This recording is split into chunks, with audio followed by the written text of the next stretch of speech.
Bom, enfim, chegou o Natal, né? Mas vamos fazer uma reflexão em cima disso? Você sabe o que que significa o termo Natal? Bom, Natal significa nascimento. É a data que os cristãos comemoram o nascimento de Jesus Cristo. É uma comemoração religiosa. E o dia 25 de dezembro foi escolhido para celebrar esse dia, para celebrar a vida.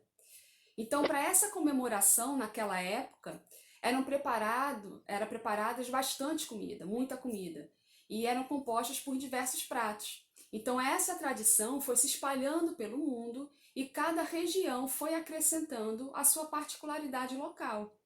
Então, vamos falar um pouquinho do nosso país aqui. No Brasil, os pratos que mais aparecem nas ceias dos brasileiros quais são? Peru, Chester, leitão e o tender, não é verdade? Mas você sabe a história desses animais? Como é que esses animais surgiram na nossa ceia natalina?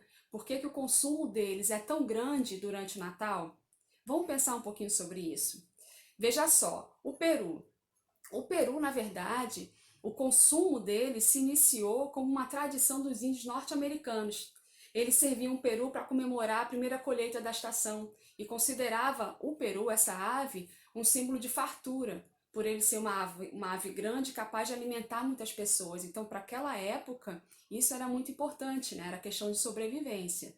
Então, foram os norte-americanos que tornaram o peru uma comida tradicional do Natal. E os brasileiros absorveram essa ideia para cá. Só que hoje, gente, infelizmente, quando chegam as festas de final de ano, chega junto com ela a matança em escala inimaginável de perus. Você sabia disso? Você tem noção dos números? Eu vou te dizer agora. No Brasil, mais de 8 milhões de perus são mortos somente para a celebração do Natal.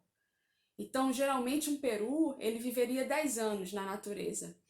Então, mas para servir a ceia natalina, o peru é morto com 2 meses. Quando ele atinge o peso ideal, ele é transportado em caminhões apertadíssimos até o matadouro. Lá no matadouro é enfiado uma faca na garganta dele enquanto ele está de cabeça para baixo, sem a mínima chance de defesa. E depois é escaldado em água quente, embalado bem bonitinho e colocado no freezer do supermercado. Aí veja só, é um tratado como um objeto, um pedaço de qualquer coisa, objetificado, colocar um preço para as pessoas consumirem no Natal, na celebração da vida. Então, em pouco tempo, né, o peru ele é comprado e servido no dia em que é celebrado o nascimento do menino Jesus. Ah, mas tudo bem, eu não gosto de peru. Então vamos para o Chester. Qual é a história do Chester? O Chester nada mais é do que um frango grande, tá? A ave ela foi introduzida também dos Estados Unidos para o Brasil em 1979. Então, o Chester é um frango manipulado geneticamente. Ele é maior e tem menos gordura, né? Ele tem grande quantidade de peito e de coxa, o que agrada os consumidores, não é verdade? Ou seja, a ave, o Chester, ela é uma ave selecionada geneticamente só para o Natal. Então, a criação do Chester se inicia em fevereiro ou março para ser vendido apenas no Natal. Ou seja, o grande volume de vendas de Chester se dá no Natal. O restante do ano, esse produto é exportado para 25 países. Então, o animal é abatido, é morto, com um peso maior do que as outras aves e o tempero dele é diferente, tá?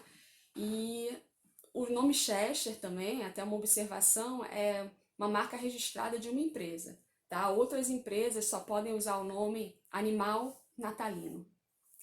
Tudo bem, eu não gosto de Chester, eu gosto muito do tender. Vamos lá. Você sabe o que é o tender? O tender é o pernil do porco, é a parte da coxa do porco. É o pernil do porco defumado, né, que ele fica de forma arredondada, processado, que fica parecido com um presunto. Ele costuma ser decorado com cravos da Índia, que fica caracterizado o Natal, né? Então, o tender é um pedaço de porco morto também na ceia de Natal. Ah, mas eu não gosto de tender, eu gosto de leitão. Ótimo, leitão assado. Vamos ver qual é a história do leitão. O leitão, assim como o peru, a leitoa é muito consumida no Natal. E essa tradição é bem mais antiga que a do peru, que eu falei lá no início. Então, os romanos já incorporavam a leitoa assada nos seus banquetes desde o século XVIII. O porco era consumido no inverno por ser uma carne com grande gordura, né? Armazenamento de energia. Então tinha um propósito, né? A sobrevivência. Percebe que é a questão de sobrevivência dos povos antigos? Bom, aí a gente chega na ceia de Natal. Você já viu a história do peru, do chester, do tender e do leitão. E a nossa ceia de Natal, como é que funciona? Bom, há quem diga que para simbolizar o corpo do Filho de Deus, né, a carne é posta na mesa. A carne de quê? A carne do animal, do peru, do chester, do frango, porco, até peixe, tá? E que amai-vos uns aos outros é o principal lema da ceia de Natal. Mas aí vem a nossa grande reflexão. Que outros são esses? Amai-vos uns aos outros. Que outros são esses? Você já parou para pensar nisso? Você percebe que a realidade dos povos antigos era outra? E que a gente absorveu toda essa cultura, toda essa tradição e continua perpetuando sem se questionar? Por quê? Nem toda cultura deve ser preservada quando só beneficia um lado, né? É incoerente você celebrar a vida, o nascimento, né? Celebrar o Natal com morte, né? A gente celebra o Natal com um pedaço de animal morto em cima da mesa. Então esse amai-vos uns aos outros, esses outros, só somos nós? Os animais não são outros? Por que não são outros? Porque a gente ignora a vida daquele animal.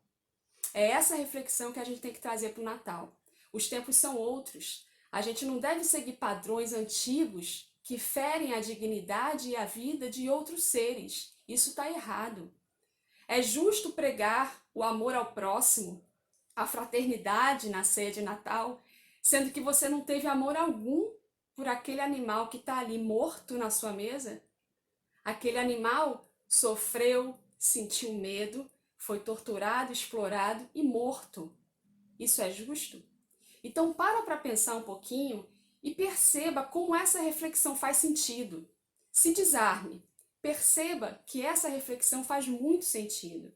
Não é ético celebrar o Natal, celebrar a vida, enquanto um corpo de um animal torturado está ali na sua frente e você simplesmente ignora. Olha, eu adorava Natal.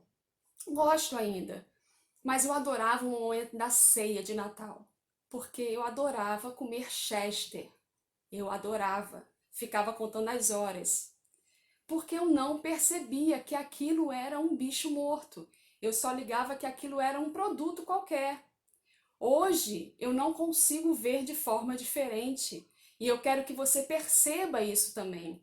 Não seja indiferente com os animais. Na ceia de Natal, não permita que você tenha um animal morto na sua mesa, porque não é o ético, não é o correto. Então a sociedade evoluiu, assim como a forma de manejar os alimentos também evoluiu. Então hoje a gente tem infinitas opções para se alimentar com uma excelente ceia natalina, né? As opções são infinitas: arroz, feijão, por que não? Salada de grão de bico, lentilha, farofa, castanha, nozes, salada de frutas.